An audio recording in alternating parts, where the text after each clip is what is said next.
Perkenalkan, nama saya Haryani Putri Gea, jurusan Pendidikan Agama Kristen. Video ini adalah praktek khotbah di mata kuliah homiletika. Baik, saya akan memulainya. Damai sejahtera Allah yang melampaui segala akal akan memelihara hati dan pikiranmu dalam Kristus Yesus. Kita berdoa. Ya Allah, ya Tuhan kami bersyukur dan berterima kasih atas kasih-Mu dalam kehidupan kami, sehingga kami dapat berkumpul di tempat ini untuk memuji dan memuliakan nama Tuhan. Pada saat ini Tuhan, kami akan mendengarkan sebagian dari kebenaran firman-Mu disampaikan oleh hamba-Mu. Siapkanlah hati jemaat-Mu yang mau mendengarkan dan menerimanya dalam kehidupan mereka masing-masing. Inilah hidup kami Tuhan, kami serahkan ke dalam tangan-Mu dari sekarang sampai selama-lamanya. Amin. Firman Tuhan yang kita renungkan pada hari ini terambil dari kitab 1 Samuel pasal 25 ayat 2 sampai 11. 1 Samuel pasal 25 ayat 2 sampai 11. Beginilah firman Tuhan. Di bawah perikop Daud, Nabal, dan Abigail. Ketika itu ada seorang laki-laki di Maon yang mempunyai perusahaan di Karmel. Orang itu sangat kaya, ia mempunyai 3.000 ekor domba dan 1.000 ekor kambing. Ia ada di Karmel pada pengguntingan bulu domba-dombanya. Nama orang itu Nabal, dan nama istrinya Abigail. Perempuan itu cantik dan bijak. Tetapi laki-laki itu kasar dan jahat kelakuannya. Ia seorang keturunan Kaleb. Ketika didengar Daud di padang gurun bahwa Nabal sedang mengunti bulu domba-dombanya, maka Daud menyuruh 10 orang, dan kepada orang-orang itu Daud berkata, "Pergilah ke Karmel dan temuilah Nabal, dan sampaikanlah salam ini kepadanya, selamatlah engkau, selamatlah keluargamu. Baru-baru ini aku mendengar bahwa engkau mengadakan pengguntingan bulu domba. Adapun gembala-gembalamu yang ada dengan kami tidak kami ganggu, dan tidak ada sesuatu daripada mereka selama mereka ada di Karmel. Tanyakanlah kepada orang-orangmu, mereka tentu akan memberitahukan kepadamu. Sebab itu, biarlah orang-orang ini mendapat belas kasihan-Mu. Bukankah kami datang pada hari raya? Berikanlah kepada hamba-hamba-Mu ini dan kepada anakmu Daud apa yang ada padamu." Ketika orang-orang Daud sampai ke sana, berkatalah mereka kepada Nabal atas nama Daud, tepat seperti yang dikatakan kepada mereka. Kemudian mereka menanti. Tetapi Nabal menjawab anak buah Daud itu. Katanya, "Siapakah Daud? Siapakah anak Isai itu? Pada waktu sekarang ini ada banyak hamba-hamba yang lari dari tuannya. Masakan aku mengambil rotiku, air minumku, dan hewan bantaian yang kubantai bagi orang-orang pengguntiku untuk memberikannya kepada orang-orang yang aku tidak tahu dari mana." Sejauh demikian pembacaan firman Tuhan, saya sapa kita semua. Shalom. Bapak, Ibu, Saudara-saudara yang terkasih dalam Kristus Yesus. Dalam renungan kita pada hari ini, saya mengambil satu tema, yaitu jadilah bijak. Bijak dalam Kamus Besar Bahasa Indonesia disebut sebagai akal budi dan pandai bercakap-cakap. Bapak, Ibu, Saudara-saudara yang terkasih dalam Kristus Yesus, saya akan menceritakan secara singkat ketiga tokoh. Daud adalah seorang raja di Israel yang diurapi oleh Saul sendiri. Kita bisa baca dalam 1 Samuel pasal 16. Kemudian Daud adalah anak Isai dari suku Yehuda. Kita bisa baca dalam 1 Tawari pasal 2 ayat 13. Dia adalah anak bungsu dari 8 bersaudara. Kemudian Nabal. Nabal adalah orang yang kaya di Karmel. Nabal adalah keturunan Kaleb.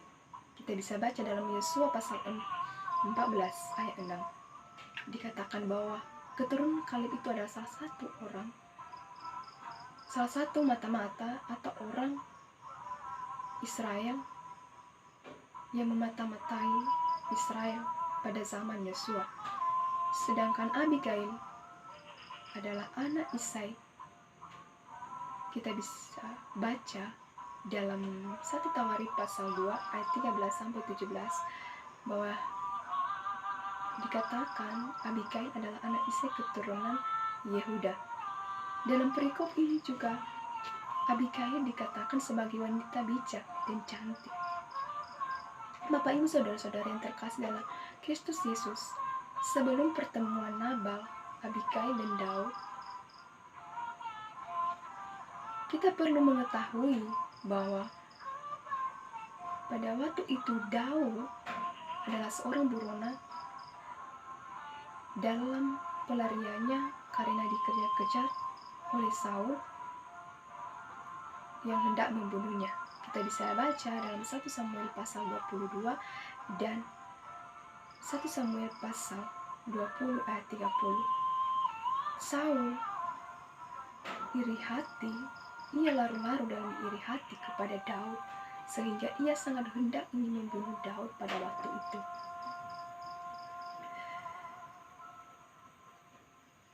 Kemudian Daud melarikan diri ke berbagai tempat, sehingga kita perlu mengetahui kenapa terjadi perselisihan antara Daud dan Saul. Pada waktu itu dalam 1 Samuel pasal 18 ayat 3 dikatakan bahwa ada pujian yang dibandingkan dengan antara Saul dan Daud. Orang-orang Israel lebih memuji Daud dibandingkan dengan Saul, sehingga Saul sangat iri hati dan ingin membunuh Daud pada waktu itu. Bapak Ibu saudara-saudara yang terkasih dalam Kristus Yesus, cerita dalam perikop ini bermula ketika pada waktu itu ada seorang laki-laki di Maon yang memiliki perusahaan di Karmel. Orang itu sangat kaya. Ia mempunyai 3.000 ekor domba dan 1.000 ekor kambing. Pada suatu hari ia mengadakan tradisi pemutingan bulu domba-dombanya. Kita bisa lihat pada ayatnya yang kedua. Kemudian cerita ini berlanjut di ayat 3, 4-8. Apa yang hendak dilakukan oleh Nabal telah terdengar dan diketahui oleh Daud, sehingga Daud mengutus 10 orang untuk bertemu dengan Nabal dan pergi ke Karmel. Kemudian di ayat berikutnya, ayat 9-11, respon Nabal berbeda. Ia tidak mengindahkan kedatangan utusan-utusan Daud itu, sehingga Daud mendengar apa perlakuan Nabal terhadap utusannya, maka hati Daud sangat marah dan ia ingin hendak membunuh Nabal, bahkan seluruh isi rumahnya. Bapak Ibu saudara-saudara yang terkasih dalam Kristus Yesus, apa yang bisa kita kutip, yang bisa menjadi sebagai bahan perenungan kita dari ketiga tokoh, kita bisa mengaplikasikannya dalam kehidupan kita sehari-hari. Bagi para wanita, jadilah bijak dalam segala perkataan, perbuatan, serta tindakan. Jadilah penengah yang bijaksana, seperti yang dilakukan oleh Abigail. Dia menjadi sebagai penengah antara perselisihan Daud dengan Nabal. Jangan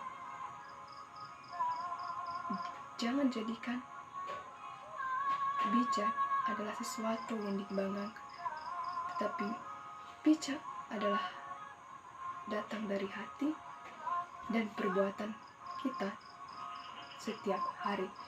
Bagi para lelaki, kita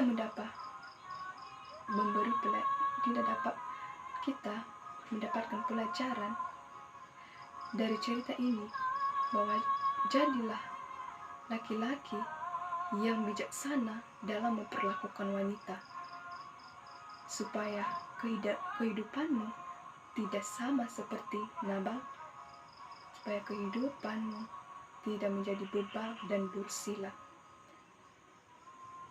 Kemudian, bagi orang yang telah menikah, jadilah suami istri yang saling mendukung dan menyemangati dalam situasi apapun dan dalam keadaan apapun. Bapak, Ibu, Saudara-saudara yang terkasih dalam Kristus Yesus, sebagai penutup firman Tuhan kepada kita pada saat ini, jadilah bijak dalam segala tindakan, perbuatan, serta perilaku kita setiap hari terhadap sesama kita, baik orang-orang yang ada di sekeliling kita, baik keluarga, teman, maupun bagi diri kita sendiri. Jadilah penengah yang bijaksana dan yang baik ketika terjadi perselisihan antara keluargamu dengan keluarga orang lain, antara sesamamu, dan jadilah bijak dalam hal apapun yang sesuai dengan kehendak Tuhan, yang sesuai dengan kebenaran dari firman Tuhan. Demikian perenungan firman Tuhan kepada kita pada hari ini. Semoga firman Tuhan yang telah kita dengar pada saat ini dapat menjadi berkat dalam diri kita sendiri dan menjadi berkat bagi kita semua. Tuhan Yesus memberkati. Amin.